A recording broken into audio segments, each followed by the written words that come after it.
All right, so welcome back to the channel. Today I just got my ECU back from Quantum Auto. I have a manual swap Is300. Very sluggish and everything, so we're gonna see now the difference that it makes. Right now the car is dead, so I'm like jump starting it. Gonna swap some wheels on, and yeah, just as we go along, I'll just keep talking about it, try to give as much feedback, much detail, a lot of description, and about the whole process of sending the ECU out, times for it to get back, and all that type of stuff. Thing's pretty dead. I bought this off of like Amazon, which I just had it on. Okay, hopefully it's still wrong thing. Hopefully this thing is gonna work to jumpstart the car. I don't really know how to use it throughout the instructions. Yeah. All right, so I flipped the switch on here, open the door. I have this on. That's a good sign. I always keep my car in gear. So I'm gonna try to turn it on. I want to turn it on with the auto ECU just to get this thing going, and then try to turn it on with the manual ECU. Since it is a swap, we don't know if anything else can interfere with it turning on when the right ECU is in, like if it needs to read the clutch or anything like that.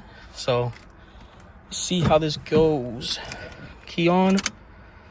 Okay, the jump starter literally just took a poop. I think you have to press a button on it and then be quick about it when you turn the car on. So I'll be right back. Yeah, so right here there's like red dot. There's a button in the back if I can find it. All right, we're green. Let's see if we can rush in and do this.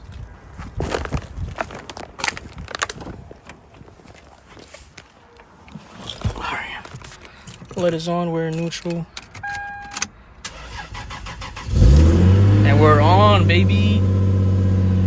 If anybody's curious about the Amazon jump starter, let me know. I'll send you a link. Hit me up on Instagram, 2JZRed, whatever. You can also use it to inflate your tires. Bro, it's nice. This thing hasn't turned on in a while. Just smell and inhale all the freaking exhaust fumes. But yeah, I'm gonna leave this thing running for a little bit. Swap out these tires. I got some oh, it's locked. I got some Serbs to throw on. It's all fucking filthy. But yeah. Bro, look at how much this pulley is moving, bro. Definitely gotta address this like sooner than later. This thing is ridiculous. Alright, so I just put on these Serbs. I tried to put on a spacer I got from like Amazon. These they work on my rays in the back, but the rays have a spot for like spacers, like around the 5-spoke in between. There's little spaces where studs can go inside of. These weds do not, so whatever. But I'm not really interested in cutting my studs at all, so I'm just gonna rock this for a while. I don't know, it is what it is. I could cut them in the future, but I really don't want to. And I definitely need to add some camber because it looks like it's facing inward. But yeah, let's we're gonna move the car now, and then we'll try out the manual ECU. All right, so the ECU is gonna be here. Have 310s here. We have everything here. We have maybe like a 10 or 8 Phillips each side that you want to make sure to disconnect your negative ground terminal before unplugging all of this. This is better safe than sorry. Fuck it, right? Also, if you ever take these out and you see what looks like kind of like oil or like maple syrup, your ECU is probably bad. Apparently the capacitors inside of it leaks and it goes into the harness. Unlike a lot of other cars, it'll go from like the motor side through the harness and into the ECU. This one is backwards. And this is what I was talking about. Looks like oil. Looks like freaking 020 or something. But yeah, this is why I ended up just getting another ECU instead of sending this one out. I think you can repair this though. You gotta open it up and like desolder the capacitors or some shit. I don't know. I'm gonna wipe this off before putting it on the new ECU, just in case if this one is leaking. Then if the new ECU is leaking, then I'll know, as opposed to assuming it came from this one and, you know, doing shit the long way. Kind of cursing a little too much. I'm gonna have to bleep this stuff out. We're not getting into action. Okay, stay low, stay low, stay low. Bro, we have to clutch, dang, bro. Ta-da. And when you're putting the new ECU in, they pretty much go only one way, I think. Even then, the wires have like muscle memory, so they'll fall into their own place. Like this one, you know, obviously it's here away from these two, and if you go like this, it's gonna come back over here. All right, so we got the battery connected. The ECU is hooked up. I'm just gonna try to turn it over because I tried to turn it over. I tried that hack with like the pins on the OBD2 and all that. It didn't work out for me. We still have power, as you can see here. And yeah, man, I really hope this works out. You know, the manual swap thing, you lose a lot of power when you do it. So it'd be nice to experience a true manual Is300, quote unquote. You know, it's not factory manual, but all right. I have a lot of anxiety right now because I'm hoping this thing will work. All right. Holy, I was gonna try to stop cursing, but we're in this chat. We are freaking back. I gotta make sure the front wheels are not leaking. My boy was like, they look a little low. So yeah, he said they look a little low. I like believe him, but like, I don't know if it's just the tire profile, because we're running 225, 40, 18, very skinny. Yeah, just a heads up, you can't run spacers on Serbs. Ignore the rust, it's been sitting for a while. But bro, look at it, we're on, bro. Listen to that, look at the things move. After so long, we're here. We're here with all of the peoples. Look at this guy. He thinks he's cool because he got a cool car. Yeah. So I just realized, but this is pretty much worth noting. Before with the manual swap, I had a check engine light and I would scan it and it would be like, oh, you know, like pretty much the transmission is missing. Now I only have my rear tail lights, but I have like those kind of like flutter lights, whatever they're called. So the fact that I don't have a check engine light is pretty cool, and like, I don't know, I really appreciate that, because now if anything else pops up, then I know it's unrelated to the transmission, as opposed to assuming that, oh, like, you know, it's mixed match transmission and that's why or whatever. All right, now that we're quote unquote officially manual, let's see if we get some driving clips, see if we feel the difference, hear a difference.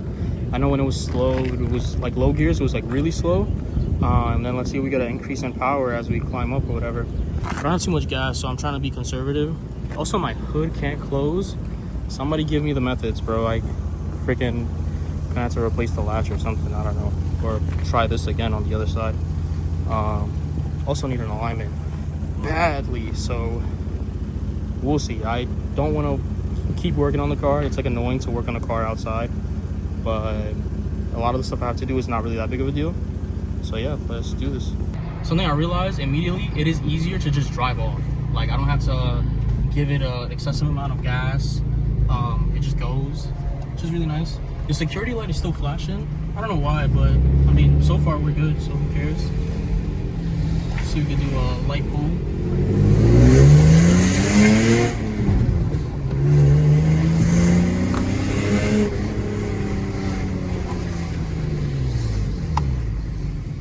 Yeah, Chad, that was sex, bro. That was only second gear, and usually I would have to do like that would be my fourth.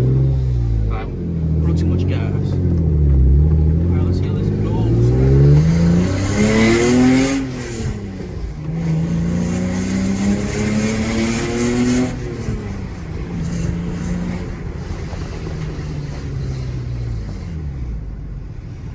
Yeah, chat. Send out your auto ECU to Quantum Auto. Nah, that is like night and day difference, bro. Like, actually, yo, I haven't had joy out of like driving a car in so long that this is just amazing. Like, having the suspension, like, not super soft, not super stiff. This thing actually freaking moving. I just, now that I don't need to give it so much gas, I just have to get used to like just driving forward, like driving like a normal person. But yeah, I still think like the local road, I still gotta give it more like kind of get up there in the RPMs, but maybe it's just because it's like a 5-speed. Yeah, so far though, I don't know, like it feels better, but I can't even describe how because I haven't driven the auto ECU in a while. But it doesn't feel like as much of a challenge. Like this feels like I'm driving a normal car, not a car that's been like swapped, if that makes any sense. I will say I have like a stage 2 eBay clutch, so that's gonna mess with like the, I guess how the car responds a little bit when it grabs and stuff. Oh damn. I'm gonna pop a U-turn there. Might just have to take this red light and do it over there.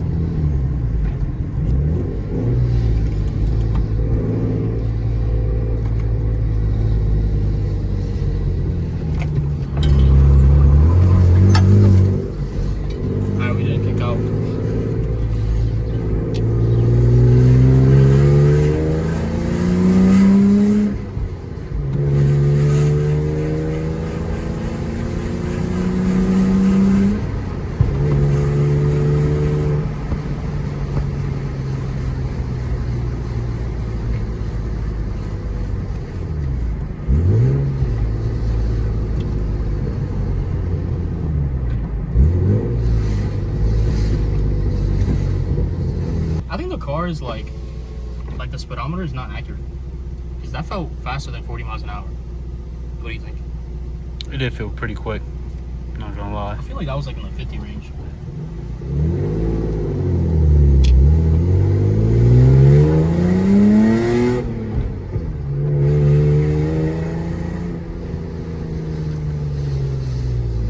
Yeah, the speedometer definitely looks a little delayed. Yeah, right?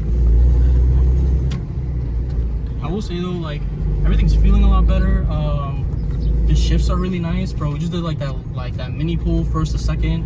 Hear a little pop on the shift, like, bro. This is a enjoyable experience. I feel like being a car guy and your car being down for an extended period of time, and then getting in it and being able to drive it like this is like that joy. Like I hate driving, bro. The driving in general sucks. You gotta drive with other people, traffic and all of this. But this is like really driving, like, yeah. Damn, I hope like the camera can pick up like the way we're moving, because it even feels like it's not like super torquey, but it's getting the speed. I don't know how to explain it really. All right, we'll do a baby pool and we'll park up.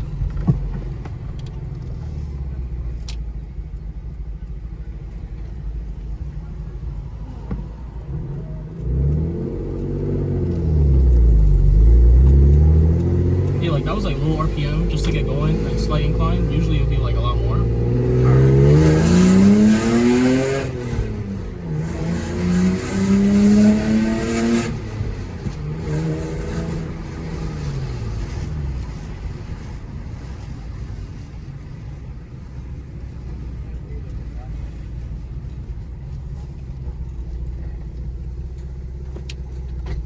All right, now it's a parallel park.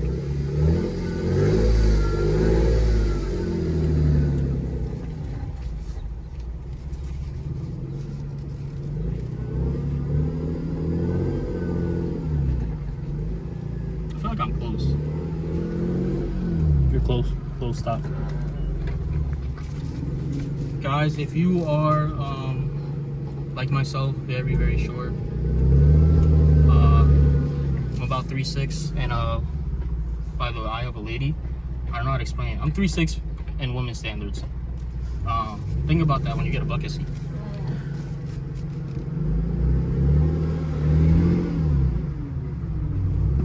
Also think about how cooler it's gonna be to be in the bucket seat and short. You can't change that you're short. You might as well just get a bucket seat.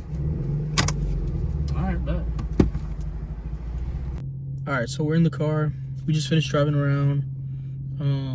Honestly, like the car feels really good right now. I don't have any complaints. Like, you know, the car's not a fast car, but bro, when I did my like last pull or something, it felt pretty nice, bro. Like I did from first gear, climbing up maybe to 5K easy. We did that shift to second. You felt the whole car like grab, and you know, of course, like maybe with like bushings and all that, it'll get stiffer. But just the fact that the first to second actually did something, and it wasn't like first to 1.5, which was what it usually would feel like. Yeah, so I like it. Do I think it's worth the money? Yeah. It was like currently like $200 just to remove the immobilizer. Your other option would probably be to do the piggyback ECU. There is a method where you short out a circuit with using the OBD2. You could try it out. It didn't work out for me. I had it in there for like half an hour. Yeah, and then my other thing, only thing I was worried about was like sending out the ECU. Cause I sent it out, it said delivered. It kind of took a while before the dude got back to me, but I just sent a follow-up email and he responded like within like 1 to 3 days. Honestly, I don't know the process. Like, I don't know what it takes to remove the immobilizer from the ECU, or maybe it's something about how the business is handled. I don't know. Like, I generally don't know about like what goes on or like how long it takes to handle that. There's also like, you know, if you have a business, you have other things going on, but it took a while for it to come back. But I'll say like the whole time frame, I don't know, you say like 3 weeks. But if you have the money and you already manual swapped your car and you're thinking about doing it, just send it out. Just send it out now. Do something else on the car.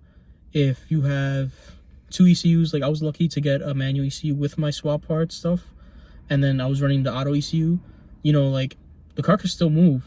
So you might as well just send it out. But yeah, guys, like, thanks for watching. If you made it this far, bro, like, get that ECU stuff handled, because I know for a fact that my clutch was crying running that auto ECU, having no type of torque, no type of response. Yeah, it feels nice to drive the car again. Like I said, the only thing I noticed was the security light was still on, but I didn't have any issue. Like, I was able to drive the car fine. And I gotta get used to like not revving the car so high now that the computer is actually responding well to the motor and all the driver inputs and all that stuff. But yeah, thanks for sticking around, and go check out 2JZ Red and Doom Garage.